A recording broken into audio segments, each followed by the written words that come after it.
നമ്മൾ ബീഫ് ബിരിയാണിയാണ് ഉണ്ടാക്കാൻ പോകുന്നത്. അതിൻ്റെ ഇൻഗ്രീഡിയൻസും കാര്യങ്ങളും ജസ്റ്റ് ഒന്ന് ഉണ്ടാക്കാമെന്ന് വിചാരിച്ചു. അപ്പോൾ അതിൻ്റെ ഒരു വ്ളോഗ് എടുക്കാമെന്ന്. അപ്പം നമുക്ക് കാണാം എങ്ങനെ ഉണ്ടാക്കണമെന്നുള്ളത്.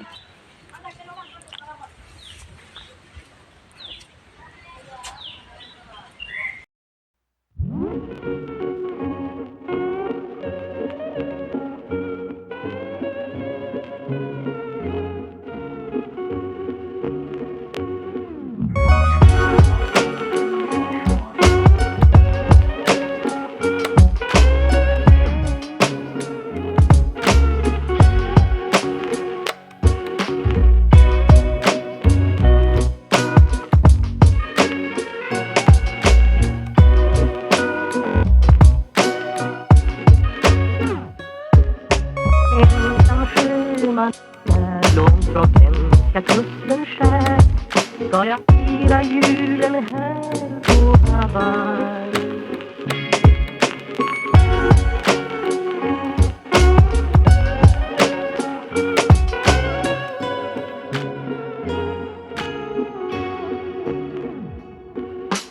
Ensam sjöman är långt från svenska kusten skär ska jag fira julen här på Hawaii.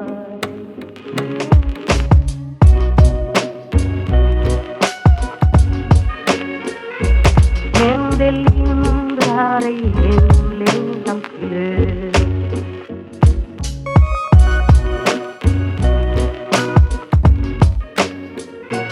Men det lindrar ej hemlängtans glöd. Ensam sjöman är långt från svenska kusten skär ska jag fira julen här på Hawaii.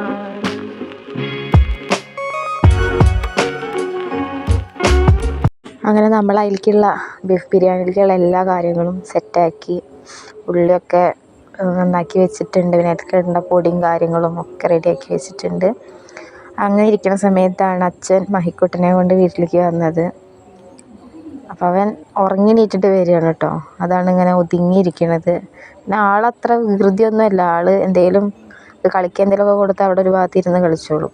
അത്ര കുറുമ്പില്ല. അവൻ്റെ ഏട്ടൻ്റെ അത്ര വാശിയോ കാര്യങ്ങളൊന്നുമില്ല. അങ്ങനെ നമ്മൾ കുക്കറിൽ നമ്മൾ beef വേവിച്ചിരുന്നു. Beef നമ്മളൊരു 8-9 വിസിലോളം അടിച്ചിട്ടുണ്ട് കേട്ടോ. നല്ല വേവിച്ചിട്ടുണ്ട്. അങ്ങനെ ഫ്രിഡ്ജിൽ മുന്തിരി ഇരിക്കുന്നുണ്ടായിരുന്നു. നമ്മളതിൻ്റെ ഇടയിൽ വന്നിട്ട് മുന്തിരിയൊക്കെ കഴിക്കുന്നത്. അപ്പോൾ പ്ലേറ്റിലാക്കിയിട്ട് വെച്ചാൽ നമുക്ക് എപ്പോഴും വന്നിട്ട് കഴിക്കാമല്ലോ. അപ്പം അങ്ങനെ അതൊക്കെ ശരിയാക്കി വെച്ചു. പിന്നെ കേക്ക് കട്ട് ചെയ്തിട്ടുണ്ടായിരുന്നു. കേക്കും ഉണ്ടായിരുന്നു. അപ്പം അവന് അധികമൊന്നും കൊടുത്തില്ല. ചെറുതായിട്ട് ആ മധുരം മാത്രം ഒന്ന് വെച്ച് കൊടുത്തതേ ഉള്ളൂ. അപ്പം അവനവിടെ ഇരുത്തുക കുറച്ച് നേരമെങ്കിലും. അങ്ങനെ വേണ്ടിയിട്ടാണ് ഇതൊക്കെ മുന്നിൽ വെച്ച് കൊടുത്തിട്ടോ. വേസ്റ്റാക്കി കളയൊന്നും ചെയ്തില്ല. ഇതൊക്കെ എല്ലാവരും കഴിക്കുക തന്നെ ചെയ്തു. അങ്ങനെ നമ്മൾ കുറച്ച് കാര്യങ്ങളൊക്കെ ബീഫ് ബിരിയാണിക്കുള്ളത് സെറ്റാക്കിയിട്ടുണ്ട്.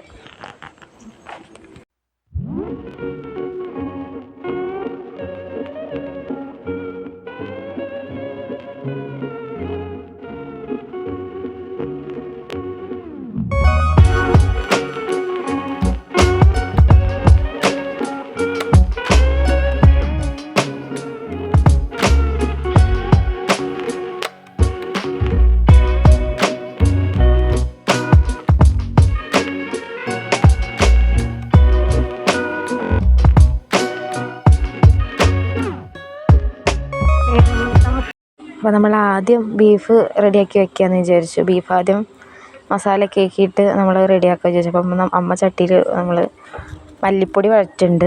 അത് കഴിഞ്ഞ് നമ്മൾ സവാളയും ഉള്ളിയൊക്കെ വെച്ചിട്ടുണ്ടായിരുന്നു, അരിഞ്ഞ് വെച്ചിട്ടുണ്ടായിരുന്നു. പിന്നെ ഇഞ്ചിയും പച്ചമുളകും ചതച്ചത്, ഗ്രാമ്പു, അങ്ങനെ അതിലേക്ക് വേണ്ട എല്ലാ സാധനങ്ങളും റെഡിയാക്കി വെച്ചിട്ടുണ്ടായിരുന്നു.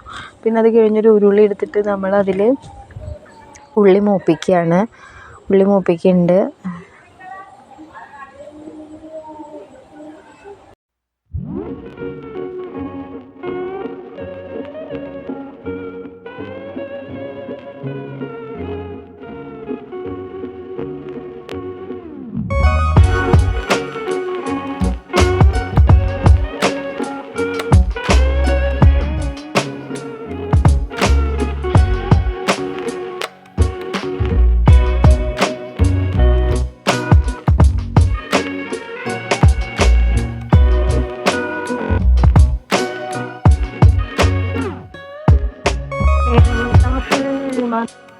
långt från svenska kusten skär ska jag fira julen här på Hawaii.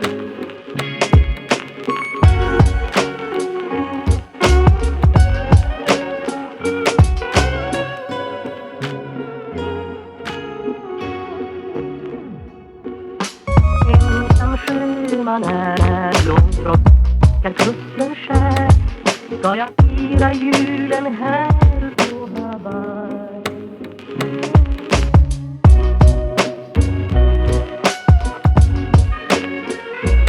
Men det lindrar ej hemlängtans glöd.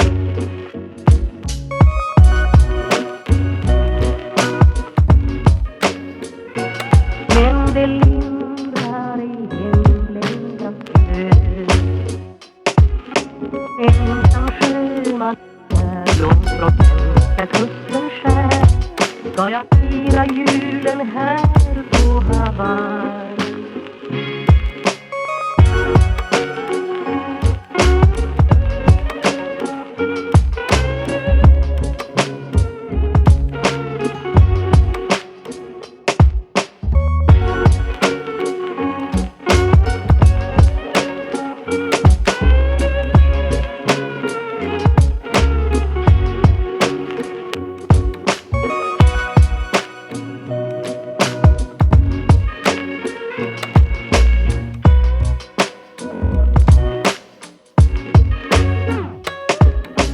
Ensam sjöman är långt från svenska kusten skär men det lindrar ej hemlängtans glöd.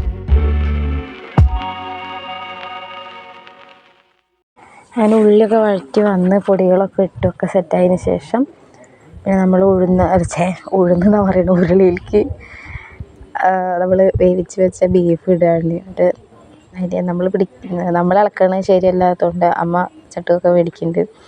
എന്നിട്ട് നന്നായിട്ട് ഇളക്കുന്നുണ്ട്. നമ്മളിങ്ങനെ വരട്ടിയ പോലെ ആക്കുക ചെയ്യുന്നത്, അധികം വെള്ളം ഇല്ലാണ്ട്. അപ്പോൾ അതുപോലെ ആക്കി വയ്ക്കുന്നുണ്ട്. മസാല ഉണ്ടായിരുന്നു. പിന്നെ അത് കഴിഞ്ഞിട്ട് നമ്മൾ കുറച്ച് കുക്കറിൽ വെള്ളമാക്കിയിട്ട് നമ്മൾ കുറച്ച് വെള്ളം അതിലേക്ക് ഒഴിക്കുന്നുണ്ട് കേട്ടോ, അഡീഷണൽ ഒഴിക്കുന്നുണ്ട്. അത് ശരിക്കും നന്നായിട്ട് നല്ല പുകയായിരുന്നു. പുക എന്ന് പറഞ്ഞിട്ടുണ്ടെങ്കിൽ വീഡിയോ എടുക്കാൻ പറ്റുന്നുണ്ടായിരുന്നു, നല്ല കാറ്റ് കാരണം. പുകയും എന്നാൽ തീ കത്തുന്നുണ്ടായിരുന്നു, അങ്ങനത്തെ ഒരു അവസ്ഥയായിരുന്നു. പക്ഷെ എന്നാലും കുഴപ്പമില്ല, നമുക്ക് ആദ്യമൊക്കെ നല്ല സെറ്റായിട്ട് കിട്ടി.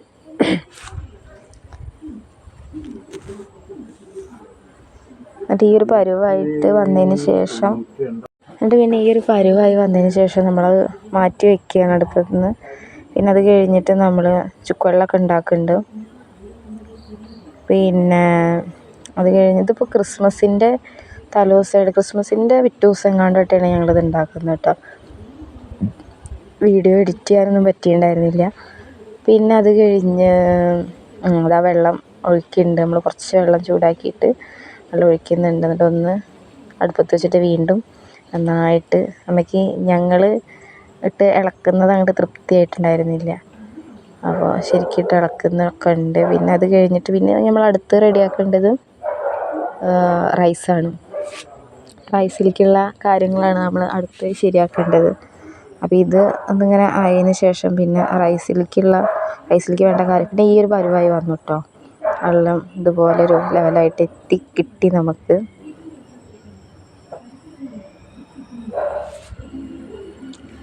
അങ്ങനെ ഞാനും മമ്മിയും അനിയത്തിയായിരുന്നു അടുക്കളയുണ്ടായിരുന്നത്. ഞാൻ അങ്ങനെ വീഡിയോ എടുക്കാൻ വേണ്ടിയിട്ട് മാത്രമായിരുന്നു. പിന്നെ ഞങ്ങളെ ടേസ്റ്റ് നോക്കുന്ന ആൾ ഇതായിരിക്കുന്ന മനുഷ്യൻ എൻ്റെ അച്ഛനാണ്. ആളാണ് വേവും കാര്യങ്ങളും പിന്നെ ഓരോന്നിൻ്റെ ഇതൊക്കെ എങ്ങനെയുണ്ട് എന്നൊക്കെ നോക്കുന്ന ആൾ. ആരെങ്കിലും ഒരാൾ നമുക്ക് കിട്ടണ്ടേ. അപ്പം അങ്ങനെ അച്ഛൻ കുഴപ്പമില്ല, വെന്തിട്ടുണ്ട് എന്നൊക്കെ പറഞ്ഞു, എരിവുണ്ടെന്നും പറഞ്ഞു. അങ്ങനെ നമ്മളത് സെറ്റാക്കി. അങ്ങനെ പിന്നെ നമ്മൾ റൈസിലേക്കുള്ള അരി നമ്മൾ കഴുകുകയാണ് കേട്ടോ. അരി ആ ഒരു പാത്രം ഞങ്ങൾ എടുത്തിട്ടുണ്ടായിരുന്നു. അതായത് 1.5 കിലോ അരി മേടിച്ചിട്ട് ഒരു പിടി എങ്ങാണ്ട് മാത്രമാണ് ബാക്കി വെച്ചിട്ടുണ്ടായിരുന്നുള്ളൂ. ബാക്കി ഒക്കെ നമ്മൾ എടുത്തിട്ടുണ്ടായിരുന്നു. അപ്പം നമ്മൾ കഴുകേണ്ടത് ആവശ്യമായിട്ട് വരുമ്പോൾ കിണറ്റിൽ നിന്ന് ഇങ്ങനെ വെള്ളം കോരിയിട്ട് അപ്പപ്പോഴേക്കുള്ളത് അങ്ങനെ എടുക്കുന്ന ഒരു പതിവാണുള്ളത്. അങ്ങനെ അരി കഴുകുകയാണ് അമ്മ. കിണറിൻ്റെ പക്കത്ത് വെച്ചിട്ട് തന്നെയാണ് കഴുകാറ് കേട്ടോ. അത് പോയി കഴിഞ്ഞാൽ കിണറ്റിൽ പോയി കിടക്കും. അപ്പോൾ ബീഫ് ബിരിയാണിയൊക്കെ അടിപൊളിയാവും. പക്ഷെ കുഴപ്പമില്ല, അവർക്ക് കഴുകി ശീലമായതുകൊണ്ട് പിന്നെ കുഴപ്പമില്ലല്ലോ. അങ്ങനെ നമ്മൾ നമുക്ക് റൈസ് വെക്കാനുള്ളൊരു ചെമ്പൊക്കെ വീട്ടിലുണ്ട്. അപ്പോൾ അതൊക്കെ അടുപ്പത്ത് വെച്ച് അതിലേക്കുള്ള എല്ലാ കാര്യങ്ങളും നെയ്യൊക്കെ ഒഴിച്ച് കാര്യങ്ങളൊക്കെ സെറ്റ്, വെള്ളമൊക്കെ ഒഴിച്ച് പിന്നെ നാരങ്ങ നീരും അതിലേക്ക് വേണ്ട എല്ലാ ഐറ്റംസും ഉണ്ടല്ലോ അതൊക്കെ നമ്മൾ അതിലേക്ക് ഇട്ടു. പിന്നെ അത് കഴിഞ്ഞ് ആ റൈസ് അതിലേക്ക് ഇടുകയാണ്. അത് നന്നായി കഴുകിയിട്ട് നമ്മൾ ഇളക്കിയിട്ട് അങ്ങനെ ഇതാക്കിയിട്ടാണ് ഇടുന്നത്. അങ്ങനെ കുറച്ചൊരു സമയം കഴിഞ്ഞ് നോക്കി നോക്കുമ്പോൾ റൈസ് സെറ്റായിട്ടുണ്ടായിരുന്നു. നമ്മൾ വാങ്ങി വെച്ചിട്ടുള്ള അല്ലെങ്കിൽ മാറ്റി വെച്ചിട്ടുള്ള ബീഫിൻ്റെ ആ ഒരു ഇത് നമ്മൾ അതിലേക്ക് ഇട്ട് കൊടുക്കുകയാണ് കേട്ടോ. അപ്പം ഞാൻ ക്യാമറ പിടിച്ച് അടുപ്പിൻ്റെ അടുത്ത് നിന്നിട്ട് ഒന്ന് സ്ലിപ്പായി, ക്യാമറ ഒക്കെ പാടെ അടുപ്പിലേക്ക് പോകേണ്ടതായിരുന്നു. കാരണം വീഡിയോ എടുക്കാൻ അമ്മ പിന്നെ ചെയ്യണതിൻ്റെ ആ ഒരു ഹാങ് ഓവറിലിരുന്ന് എന്തായാലും ഫോണിന് തീരുമാനമാവേണ്ടതായിരുന്നു. പക്ഷേ കുഴപ്പമില്ലാണ്ട് രക്ഷപ്പെട്ടു. അങ്ങനെ നമ്മളതൊക്കെ ഇതാക്കി പിന്നെ ബീഫ് ഇട്ടതിന് ശേഷം അതിൻ്റെ മേലെ കൂടെ പിന്നെ റൈസൊക്കെ ഇട്ടു കേട്ടോ. പിന്നെ കഴിഞ്ഞിട്ടാകുമ്പോൾ ദമ്മിൻ്റെ പരിപാടിയാണ്. ദമ്മൊക്കെ ഇട്ട് പിന്നെ കേടുണ്ടായിരുന്നു. അപ്പോൾ നമ്മളൊരു സാലഡ് ഉണ്ടാക്കി. സാലഡൊക്കെ ഉണ്ടാക്കി പിന്നെ നമ്മൾ എടുത്ത് സെർവ് ചെയ്യാനുള്ള തയ്യാറെടുപ്പിലാണ് ഗൈസ്. നമ്മൾ പ്ലേറ്റിലേക്ക് ഇട്ട് നമ്മൾ അവിടെ വലിയച്ഛനോടെ പോയിട്ട് ഏട്ടനെ എടുത്തിയമ്മേനെയും കുട്ടികളെയൊക്കെ വിളിച്ചിട്ടോ. എന്തായാലും ആദ്യമായിട്ട് ഇതുവരെ വീട്ടിലങ്ങനെ ബിരിയാണി എന്ന് പറഞ്ഞിട്ട് ഉണ്ടാക്കിയിട്ടൊന്നുമില്ല. ഒക്കെ നമ്മൾ പുറത്തുനിന്ന് മേടിക്കുക, എന്തെങ്കിലും പരിപാടി വന്നാലും പുറത്തുനിന്ന് ഓർഡർ ചെയ്യുക, മേടിക്കുക, കഴിക്കുക അങ്ങനെയൊക്കെയാണ്. അപ്പോൾ വീട്ടിലാദ്യമായിട്ടാണ് പിന്നെ നെയ്ച്ചോറ് വീട്ടിലുണ്ടാക്കാറുണ്ട്. ബീഫ് ബിരിയാണി, ചിക്കൻ ബിരിയാണി അങ്ങനെയൊന്നും ഉണ്ടാക്കിയിട്ടില്ല. അച്ഛനോട് ചോദിക്കുകയാണ് എങ്ങനെയുണ്ടെന്ന്. അച്ഛൻ അടിപൊളി എന്നൊക്കെ പറയുന്നു. Okay, thank you.